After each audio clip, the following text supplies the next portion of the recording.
Disclaimer: this story is a dramatic narrative intended for mature audiences only. It contains themes of betrayal, manipulation, and emotional distress. All characters and events are presented for entertainment and storytelling purposes and should not be taken as factual accounts. Viewer discretion is advised. The creators of this content do not condone or promote harmful behavior in any form. From the outside, my marriage looked like the kind of dream people scroll past on social media and secretly envy. We had the two-story suburban home with the white fence, the polished SUV in the driveway, and weekend barbecues with neighbors who always said we were the perfect couple. My husband, Daniel, was dependable, predictable, and stable, the kind of man who paid the bills on time, mowed the lawn every Saturday morning, and kissed me goodnight without fail. To anyone looking in, I was lucky. But inside, where no pictures or posts could reach, there was a silence growing between us. Daniel wasn't cruel, nor was he neglectful in the ways most people expect.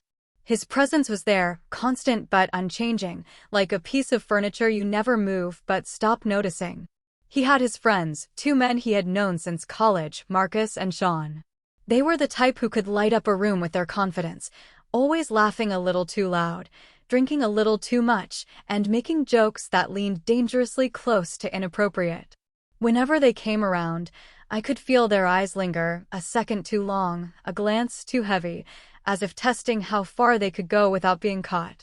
Daniel never seemed to notice, or maybe he didn't want to. Still, I played my part. I smiled, I laughed when required, I served drinks and meals, because that's what a wife in a perfect marriage does. But deep inside, a small knot of unease had been forming.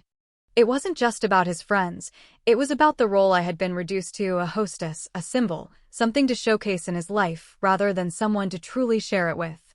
What made it worse was Daniel's blind trust in those two men. He let them into our home at all hours, trusted them with secrets, trusted them with us. He saw no harm in it, perhaps because they had shared years of loyalty through late-night college adventures and grown-up hardships. But my instincts told me a different story. A woman always knows when she is being looked at like prey, even if no one else in the room seems aware. And so, every time the doorbell rang, and it was Marcus with his sly smirk or Sean with his sharp, assessing stare, I braced myself behind a polite smile. I told myself I was imagining things, that Daniel was right, they were just his old friends. But a part of me, the part that noticed the way Marcus's hand brushed mine when he passed me a glass, or the way Sean's laugh always seemed to trail into silence when his eyes were locked on me, knew that something darker was being hidden beneath the surface. Looking back now, I realized that this was the beginning. The calm before the storm. The image of a perfect marriage wasn't protection, it was a mask, and behind it, something dangerous was already waiting to come alive. It was a Friday evening in early autumn when Daniel announced that Marcus and Sean were coming over for the weekend. He said it so casually, as if he were telling me the weather forecast, and, before I could even process it, he was already on the phone confirming the details. The plan was simple. They would come over after work, bring a couple of bottles, and spend the evening unwinding in our living room. It wasn't unusual. Daniel often invited them without asking me first, as though my role was automatically set. Hostess. Cook. Silent companion. By 7, the doorbell rang and the routine unfolded like clockwork. Marcus entered first, all confidence and charm, his cologne too strong, his grin too wide. He carried a bottle of whiskey in one hand and greeted me with a hug that lingered just a second longer than necessary. Sean followed, quieter, but with eyes that seemed to observe everything, calculating and sharp. He handed Daniel a 6-pack of beer and gave me a smile that wasn't really a smile, more like a test, as though he wanted to see if I'd flinch. The living room came alive with noise. Music played low from the speakers, glasses clinked, and laughter grew louder with every pour. Daniel relaxed completely in their company, leaning back in his chair, telling stories from their college days, retelling the same jokes I'd heard a dozen times before. He looked at home with them, comfortable, even vulnerable in a way he never was with me. I sat on the couch beside them, laughing politely when the punchlines came, sipping at my glass of wine, counting the minutes until it would be over. But it wasn't over. The night stretched on, the air thickening with alcohol and something else, a kind of energy that made my skin prickle.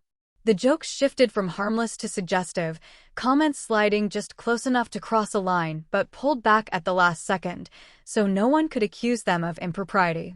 Marcus leaned forward with his elbows on his knees, staring at me in a way that made my cheeks burn. Sean laughed at something Daniel said, but his gaze flicked to me again, sharp and unblinking. Daniel didn't notice. Or if he did, he didn't care. He was lost in nostalgia, glass in hand, telling stories of fraternity nights and reckless youth. He looked so alive, so engaged, that I almost hated to interrupt him. But inside, I was folding into myself, shrinking, wishing the night would end. At some point, I excused myself to the kitchen, pretending I needed to check the food. My hands trembled as I gripped the counter, trying to steady my breath. From the living room, their laughter roared, filling the house, reminding me that no matter how far I stepped away, they were still there, waiting. It was supposed to be just another weekend gathering, routine, harmless. But even then, beneath the alcohol and jokes, there was something sharper in the air, something I didn't yet have the words for. It was the feeling that the night wasn't going to end the way I hoped. It was the first step down a path I would never be able to come back from. By the time the clock neared midnight, the living room was a haze of laughter, cigarette smoke drifting in from the open patio door, and half-empty glasses scattered across the coffee table. Daniel had slipped deeper into his relaxed state, flushed cheeks, loosened shirt, tie tossed over the armrest.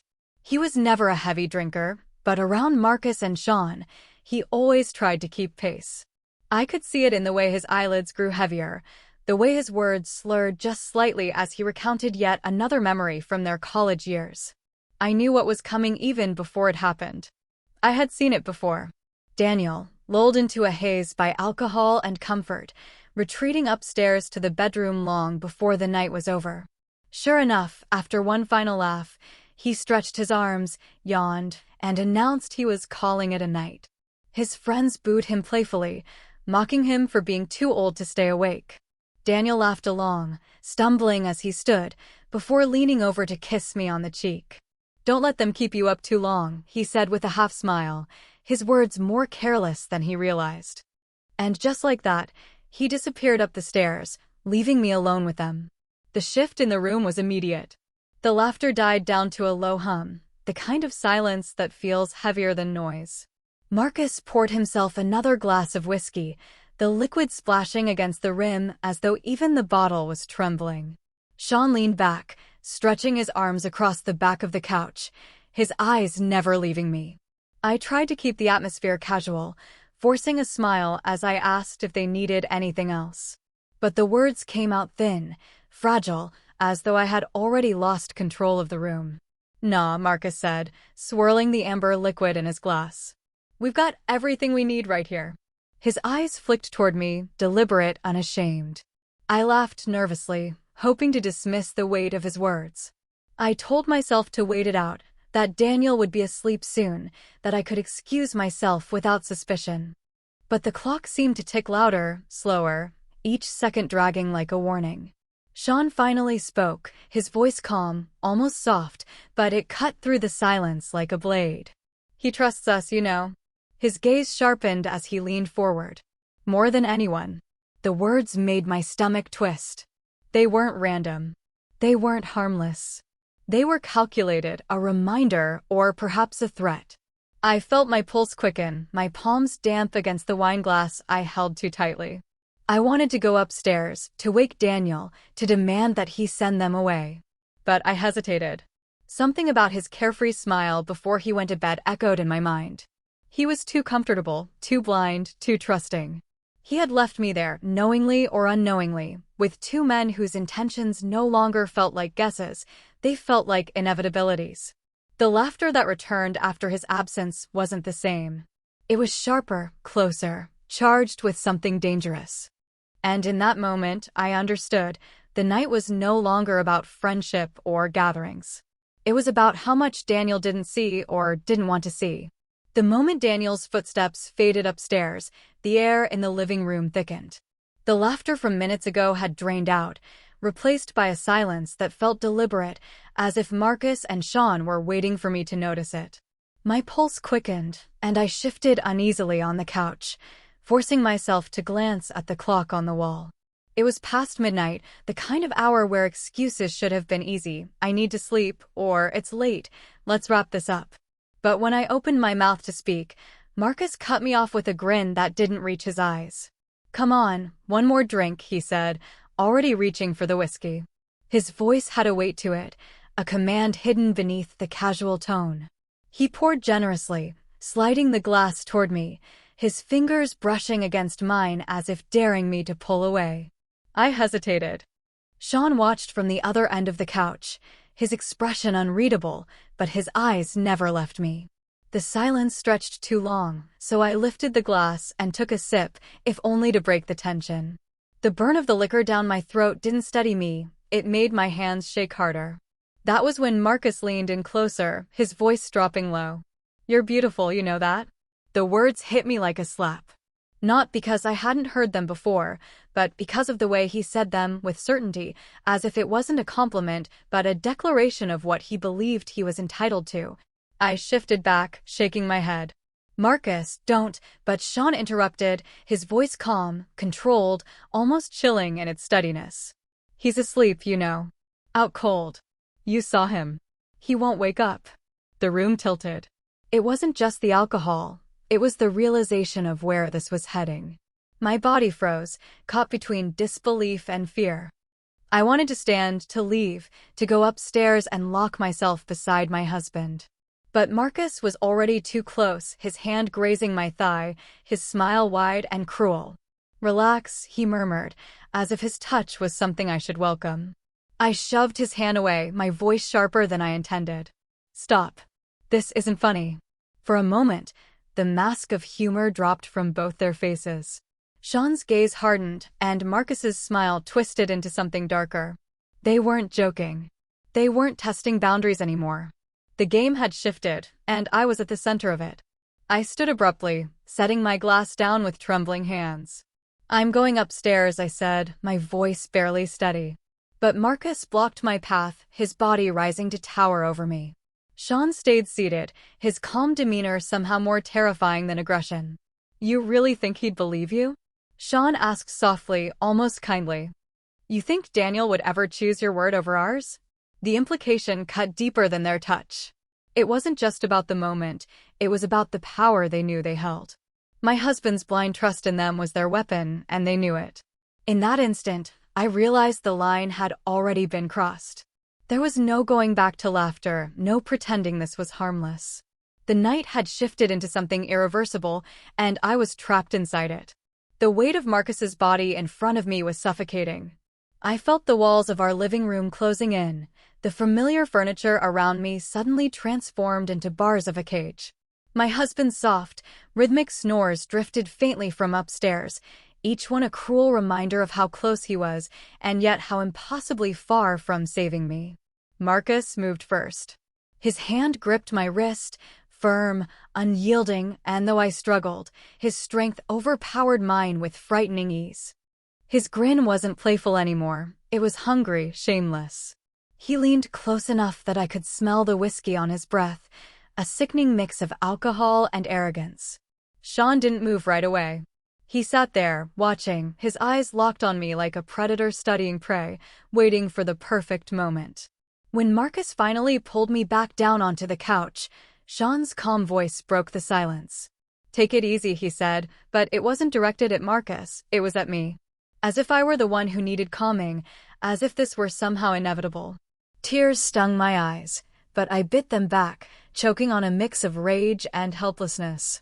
Every time I twisted, every time I shoved at Marcus's chest, the reality became clearer. I wasn't going to break free. I screamed once, sharp and desperate, but Sean was quick. His hand clamped over my mouth, his expression unchanging, cold. And then the nightmare stretched into something even crueler. When Marcus finally pulled back, Sean replaced him. As if it were some silent agreement, a twisted rhythm between them, one after the other. My body wasn't mine anymore. It was theirs to pass around like something disposable. The clock ticked above the fireplace, every second slicing deeper into me, stretching the night into an eternity. I could hear my husband's steady breathing upstairs, oblivious, trusting the sound of betrayal and ignorance all at once. I wanted to hate him for leaving me there, for not hearing me, but I couldn't. The only thing I could feel in that moment was a hollow kind of numbness settling over me, the kind that told me nothing would ever be the same again. When it was over, they didn't apologize. They didn't even look guilty. Marcus laughed softly as he adjusted his shirt, like it was just another game they had played and won. Sean's calm voice returned, steady, chilling. Told you, he'd never know. Those words burned into me more than anything else. They didn't just assault me, they dismantled the foundation of my marriage, of my safety, of the trust one thought I could lean on. They weren't afraid of Daniel. They weren't afraid of me. They were certain of their power, certain that his trust in them was stronger than his trust in me. And the worst part was, deep down, I feared they might be right. When it was finally over, the house felt like it belonged to strangers. The furniture was the same, the lights still glowing softly in the living room, but nothing about the space felt like home anymore. Marcus and Sean acted as though they had simply finished a card game or a late-night joke. Marcus stretched his arms with a satisfied sigh, while Sean calmly gathered the empty glasses from the table, his face unreadable. Their casualness was more horrifying than the act itself. I sat there frozen, my body stiff, my hands trembling in my lap. My voice wouldn't work. Every attempt to speak caught in my throat, coming out as nothing but a whisper. They didn't wait for me to recover. They didn't even acknowledge the wreckage they had left behind.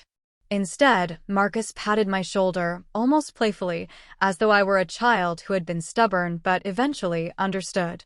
Get some rest, he murmured, his tone light, almost mocking. Sean's eyes lingered on me for a moment longer. No smirk, no joke, just that cold steadiness, like he was memorizing the image of me broken and silent. Then they left, slipping out the front door quietly, their footsteps fading into the night. The silence that followed was unbearable. The ticking clock on the wall seemed louder than ever, filling the room like an accusation. I could still hear Daniel upstairs, his steady snoring drifting faintly down the staircase. That sound, once comforting, once proof of normalcy, now felt like the cruelest sound in the world. I wanted to run to him, to shake him awake, to scream the truth into his face until he believed me. But something inside me stopped. It was Sean's voice, echoing in my head, he'd never believe you. And worse, a part of me feared it was true. So instead, I moved slowly, like a ghost in my own house. I straightened the coffee table, collected the glasses they had left behind, wiped down the surfaces until the scent of whiskey and smoke was almost gone. It was mechanical, a desperate attempt to erase the evidence, to make it seem like the night hadn't happened. But no matter how many times I scrubbed, I couldn't erase the feeling on my skin, the hollowness inside my chest. When I finally climbed the stairs, my legs felt heavy, each step pulling me deeper into a life that no longer felt like mine. I opened the bedroom door and found Daniel sprawled across the bed, one arm hanging loosely over the edge, his face relaxed in deep, untroubled sleep. I stood there for a long moment, staring at him. Part of me wanted to hate him for drinking too much, for leaving me downstairs, for trusting his friends so blindly. But the other part of me wanted to collapse into his arms and beg him to make it all go away. Instead, I slid quietly into bed beside him, my body stiff, my eyes wide open. His breathing stayed steady, unbroken, while mine trembled. The house was silent. Too silent. The kind of silence that doesn't comfort but suffocates, that presses against your ears until you can't bear it anymore. And in that silence, I knew something inside me had been taken, and the night had no intention of giving it back. Sunlight filtered through the curtains, casting warm stripes across the bedroom floor. For a moment, half awake and disoriented, I almost convinced myself that the night before had been a nightmare, vivid, terrible, but not real. Then I shifted in bed, and the dull ache in my body reminded me of every second I wanted to forget. Beside me, Daniel stirred awake, stretching like a man without a care in the world. His face was fresh, untroubled, as he turned toward me with a smile. "Morning," he said, voice groggy but cheerful, as if nothing in the world had gone wrong. He leaned over and kissed my forehead, the same casual affection he always showed, and I felt my stomach twist violently.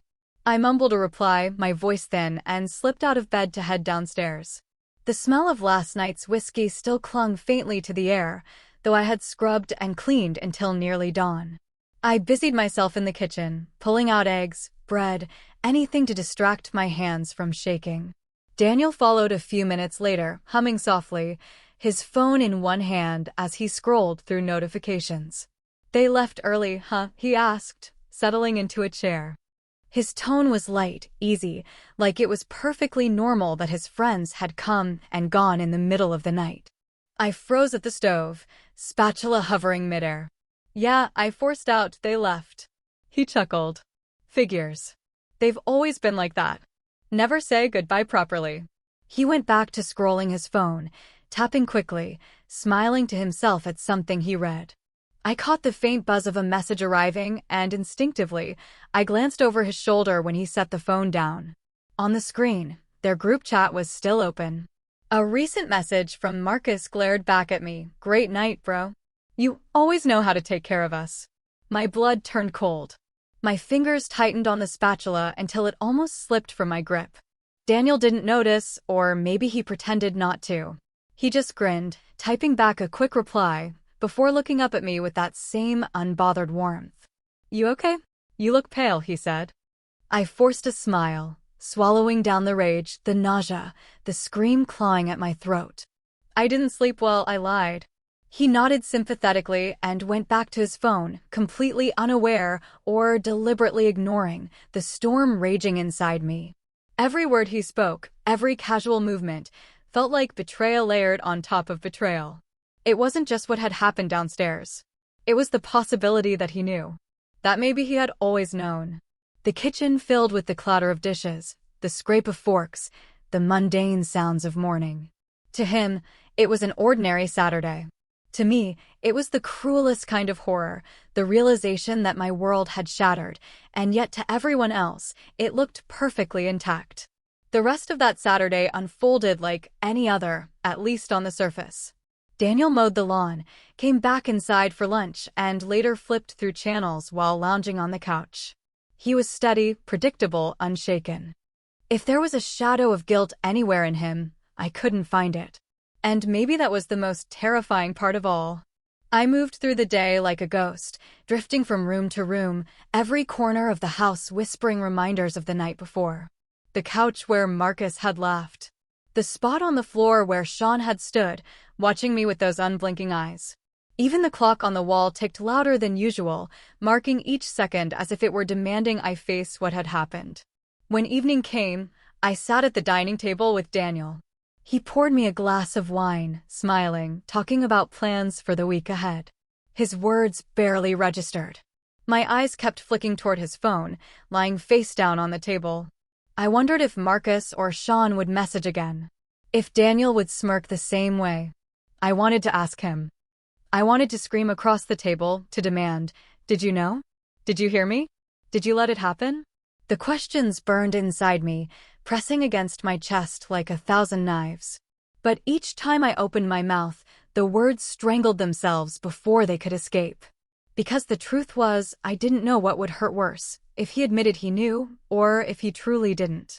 If he had been complicit, it meant I had been betrayed by the one person who vowed to protect me. But if he was innocent, it meant my world could be shattered while he slept peacefully above it, oblivious. Either way, I was utterly alone. That night, when we finally went to bed, Daniel kissed me goodnight the same way he always did, with routine affection, eyes closed, already drifting into sleep. I lay beside him, staring into the darkness, listening to the sound of his breathing. The same sound that had haunted me the night before. I turned onto my side, facing him, studying the outline of his face in the dim glow from the window. He looked peaceful, almost childlike. A man without secrets. And yet, as I lay there, the thought refused to leave me. Maybe that peace wasn't ignorance. Maybe it was confidence, the confidence of someone who knew I'd never speak, someone who knew the truth would stay buried in the silence between us. My lips parted, a whisper forming, but the words never came. Instead, I let the silence consume the room, thick and suffocating. And in that silence, one truth settled in my heart. Whether Daniel was guilty or blind, my marriage, my life, was no longer mine. It belonged to the unspoken, to the night no one else would ever acknowledge, to the secret that would rot quietly in the walls of our perfect home. The story ended not with screams or confessions, but with silence. And sometimes, silence is the loudest truth of all.